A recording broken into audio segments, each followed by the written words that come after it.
All right. So in this problem, we are given given the mass of a raindrop, and that is m is equal to 3.35 times 10 to the power minus 2 kilogram. Okay.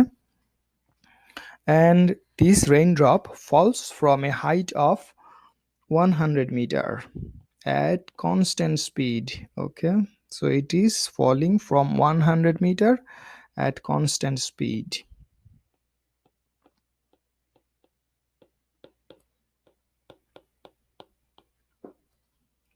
All right. So we have to calculate, using this information, we have to calculate the work done on the raindrop by gravity. Okay. And number B, the work done by air resistance. Okay. Air means air resistance here. All right. So calculating the work done by the gravity is very simple. You know, the formula for work done by gravity is just mgh. Right here, m is the mass of the raindrop, g is the gravitational acceleration, and h is the height from which it drops. Okay, now let me put all those here in this formula and calculate the work done by gravity. Okay, so m is 3.35 times 10 to the power minus 2 kilogram. G is 9.80 meter per second square, and h is 100 meter. So if you multiply these three, you should get 3.28 times 10 to the power minus 2 joule.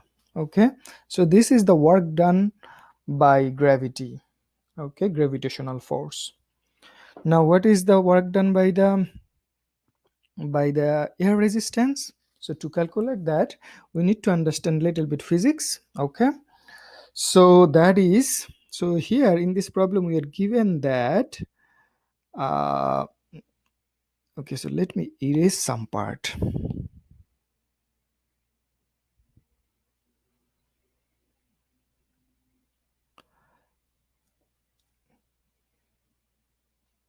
All right, so in this problem it's given that the raindrop falls at a constant speed, right?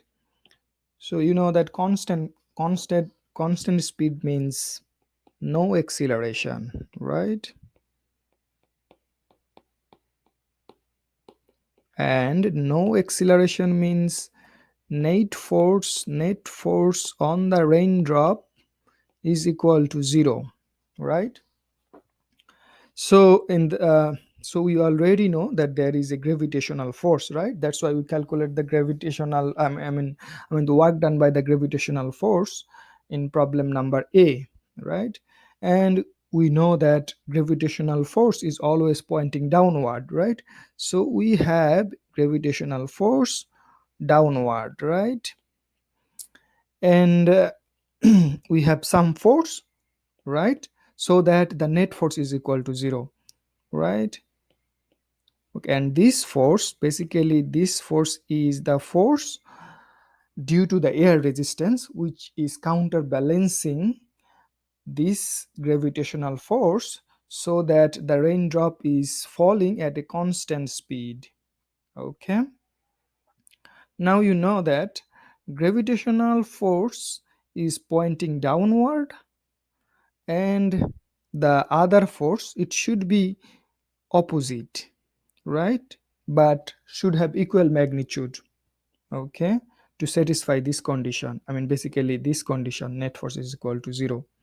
So this is the gravitational force, and this is the force due to the air resistance. Okay, so now we see that we have a force which is equal magnitude but opposite direction of the gravitational force, and we already know the displacement is in this direction, right? It is falling from a height of 100 meter.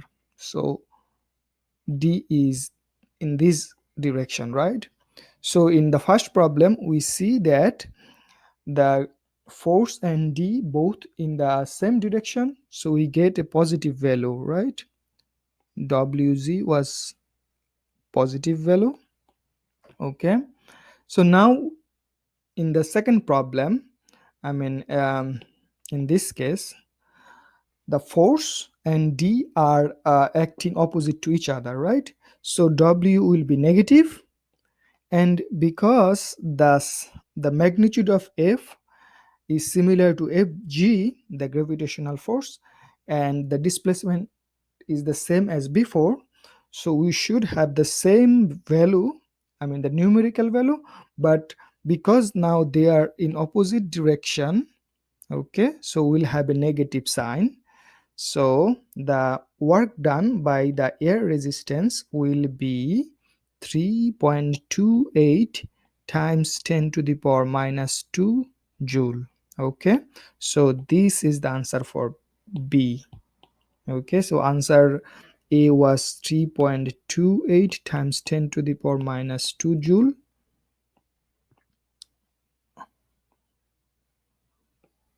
Okay, so 3.28 times 10 to the power minus 2 joule for this one, and for number B it is this one.